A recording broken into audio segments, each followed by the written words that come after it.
Now, there is another matter that has bothered me, and this is not that kind of serious.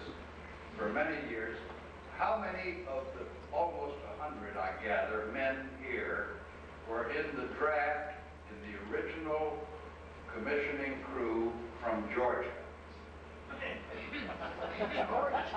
I presume that after the war, a lot of you scattered to other parts of the United States, but I don't think that you men from Georgia really understood the difficulty of absorbing you. Remember, there was no boot training, no training camp. These admirable young men were sent directly from wherever it was they enlisted, right to Norfolk, with no training whatever. And more importantly, we couldn't understand them. And they could not understand us. Now, remember, this was 50 years ago, and the relative smoothing out of the linguistic complications in the United States that resulted from a lot of radio and a lot of TV had not yet taken place. Well, Walter Sullivan has mentioned one aspect of our problem with these kids, the lookout report. Don't you fret, none, Captain, she's a fur piece yet. That youngster did exactly what he was told. He was told to describe where it was, what it was, and whether and how important it was. So what he said was 3 o'clock, because we had to use a clock method of bearing. These kids had never heard of 360 degrees or starboard beam. So they reported in clock bearings. 12 o'clock was dead ahead, 3 o'clock was the starboard beam. And this young man reported where, 3 o'clock, yon's one of them airplanes, Captain. What it was, and don't you fret none, she's a fur piece yet, that diminished the danger. That was an absolutely perfect lookout report.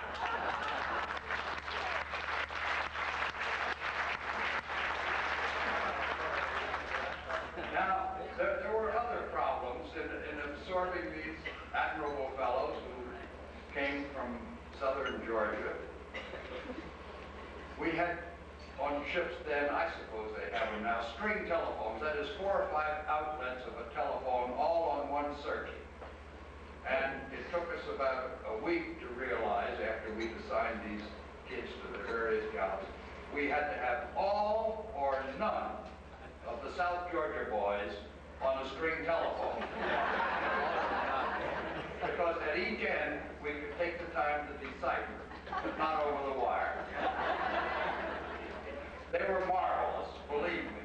I have every respect for them, and it would not happen today because, as I mentioned, the United States has become linguistically far more standardized than it was 50 years ago before the electronic radio, TV, and all that stuff. Now, there were some other incidents. Picking up the Northampton people, I had been under the impression that we put out lines and haul these people in after having Bill Cole up on the bridge at the whip to back into them because we had the cargo nets over the stern.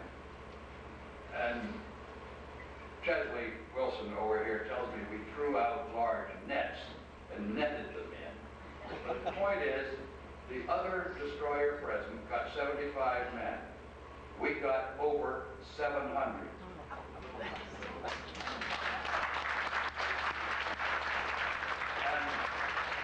of course, we had to adapt.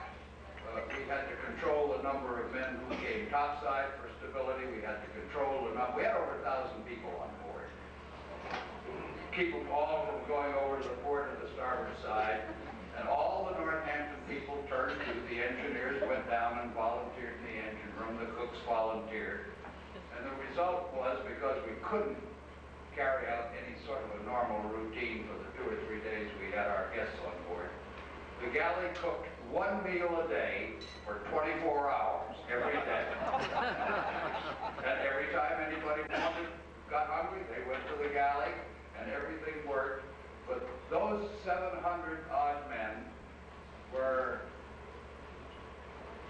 were just marvelous, I think, after the experience they'd been through. And they had an effect on our ship's company.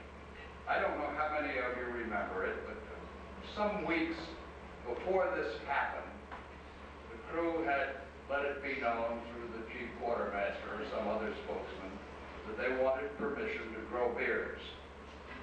And Bill Cole granted permission with the proviso that you had to get permission and you couldn't shave it off without getting permission again. So we had some pretty good beards. I don't know where the left earring bit came from, but we had some. I never did understand that. It was the cowboy effect. But anyway, these poor guys from the Northampton, after swimming around in the sea of oil, came aboard. We hosed them down on the fantail, threw their clothes overboard. We were soon ran out of the small stores, and our own ship's company gave them clothes.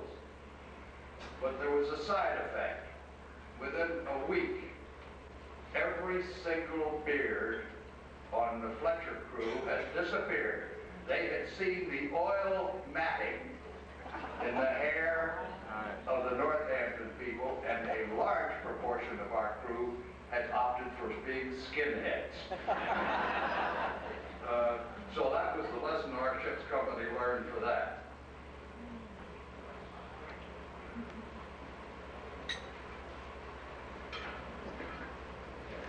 Oh, some of you may recall that we came through Panama.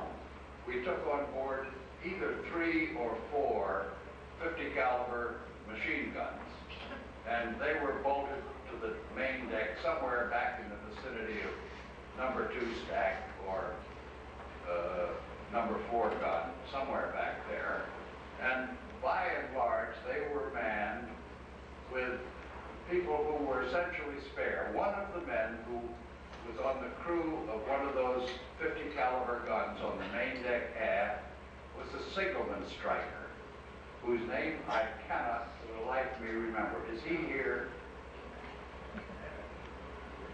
Well, anyway, after the action, as all execs did, I made my rounds of the ship's company, trying to find out what had happened and making note of who had seen what, later to be correlated. Well, as it turned out, there had been a NIF destroyer who'd gone, I think, fairly close down our starboard side and fired torpedoes. And piecing together the eyewitness accounts, one of them had never sought its depth and had run on the surface just ahead of the bow. Another had run on the surface, it had not yet sought its depth, just aft of the stern, and 2 of them had dived and gone under our hull.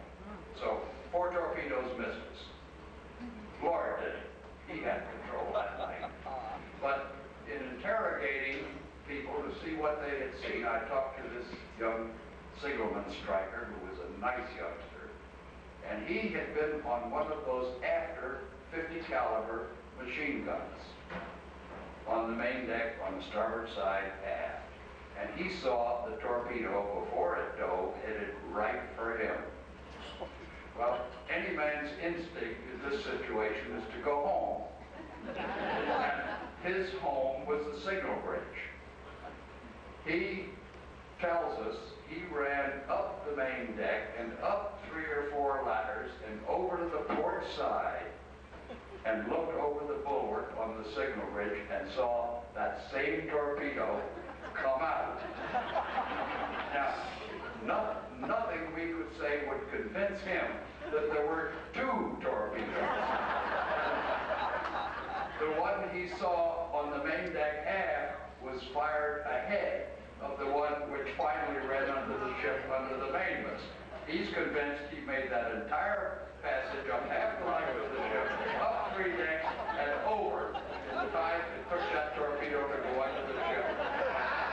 I wish I could find out who or where he is today. That's enough anecdotage.